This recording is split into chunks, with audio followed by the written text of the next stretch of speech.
Assalamualaikum warahmatullahi wabarakatuh. Kami dari kelompok 2 ingin mempresentasikan analisis makalah dengan judul Peran Bahasa dalam Pembentukan Budaya di Indonesia. Kami terdiri dari 4 anggota, yaitu saya sendiri, Yoga Irwanto, dan Arya Guilano. Selanjutnya ada Mas Muhammad Ashkar Fahri dan Mas Ardi Nanda Saputra. Boleh digeser untuk slide pertama. Yang pertama itu ada analisis struktur teks ilmiah. Artikel ini menggunakan karya ilmiah klasik, yaitu yang pertama judul dan identitas penulis. Judul peran bahasa dalam pembentukan identitas budaya di Indonesia, disertai afiliasi, fakultas, universitas, dan alamat email penulis. Yang kedua, abstrak dan kata kunci. Kata kunci, bahasa, identitas budaya, pelestarian budaya, dan globalisasi.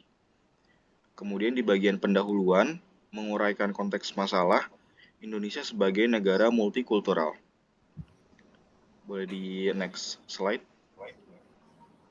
Selanjutnya, metode penelitian menggunakan pendekatan kualitatif dengan metode kepustakaan atau library research. Selanjutnya, hasil penelitian dan pembahasan memuat teori dari berbagai ahli, Chair, Tarigan, Syamsuddin, dan lain sebagainya. Selanjutnya itu menguraikan peran bahasa dalam pengungkapan budaya, alat persatuan dan identitas nasional, pembentukan karakter bangsa. Selanjutnya itu ada kesimpulan. Bahasa dan budaya tidak dapat dipisahkan. Keduanya saling membentuk. Bahasa Indonesia menjadi simbol identitas dan kebanggaan nasional. Oke, selanjutnya boleh dibacakan. Oke, baik. Di sini saya menjelaskan untuk tentang daftar pustaka. Ini disusun daftar pustakanya sesuai dengan gaya ilmiah, mencakup jurnal dan artikel terkait kebahasan dan kebudayaan.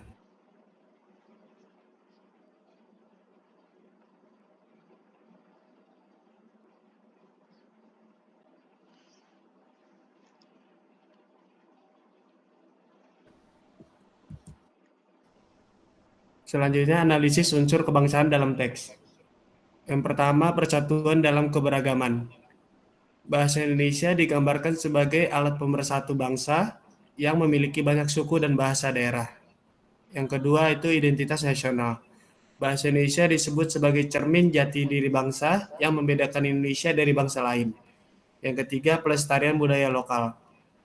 Penulis menegaskan pentingnya bahasa daerah sebagai penjaga nilai-nilai tradisi. Yang keempat adalah sikap nasionalisme bahasa. Di akhir tulisan, penulis menyerukan agar masyarakat bangga dan bersikap positif terhadap bahasa Indonesia karena hal itu memperkokoh kebudayaan budaya.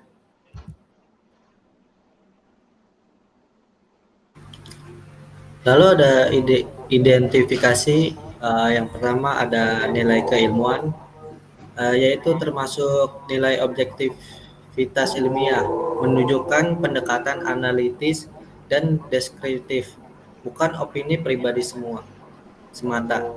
Buktinya, metode ini menggabungkan berbagai disiplin ilmu seperti sejarah, budaya, sosiologi, dan linguistik. Lalu yang kedua ada nilai rasionalisme dan kritis. Penulis mengulas bahasa bukan hanya sekedar alat komunikasi, tetapi juga sebagai pembentuk cara berpikir dan identitas sesuai teori Heidegger. Ada analis sebab akibat antara bahasa, budaya, dan identitas masyarakat. Lalu yang ketiga ada nilai interdisipliner. Artinya adalah artikel menggabungkan ilmu bahasa, sosiologi, antropologi, dan pendidikan, mencerminkan semangat keilmuan lintas bidang. Boleh selanjutnya. Nilai-nilai kebangsaan, yaitu ada nilai persatuan dan kebangsaan. Bahasa Indonesia diposisikan sebagai simbol persatuan bangsa di tengah keberagaman etnis dan bahasa daerah. Lalu yang kedua ada nilai rasionalisme dan cinta tanah air. Ditulis mengajak masyarakat untuk bangga menggunakan bahasa Indonesia sebagai wujud cinta tanah air.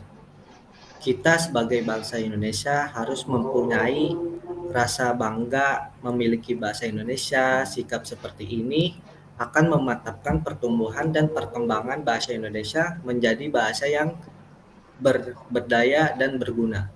Lalu yang ketiga ada nilai toleransi dan Bhinneka Tunggal Ika.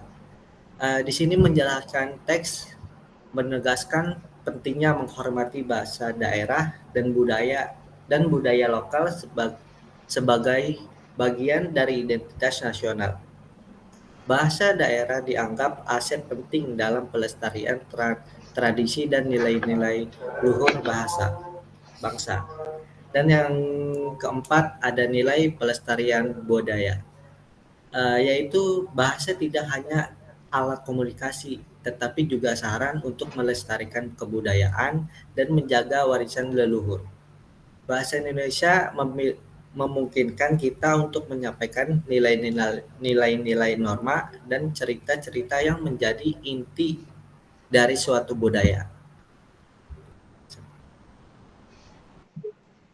Baik, saya akan menjelaskan evaluasi dari dua sisi, yaitu sisi argumentasi dan bahasa. Yang pertama adalah sisi argumentasi. Dari segi kekuatan dan kelemahan.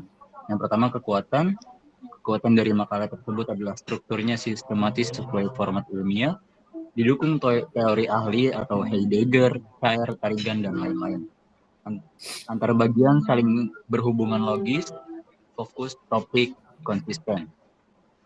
Berikut ada kelemahan dari makalah tersebut, yaitu kurang bukti atau data empiris, cenderung deskriptif, belum kritis, kesimpulan masih umum tanpa solusi konkret. Dan ini dari sisi bahasanya, yaitu kekuatan dari makalah tersebut yaitu gaya formal dan akademik, kalimat jelas dan koheren, mudah dipahami. Dari sisi kelemahannya, kurang variasi kalimat kompleks, dan terakhir minim istilah teknis linguistik.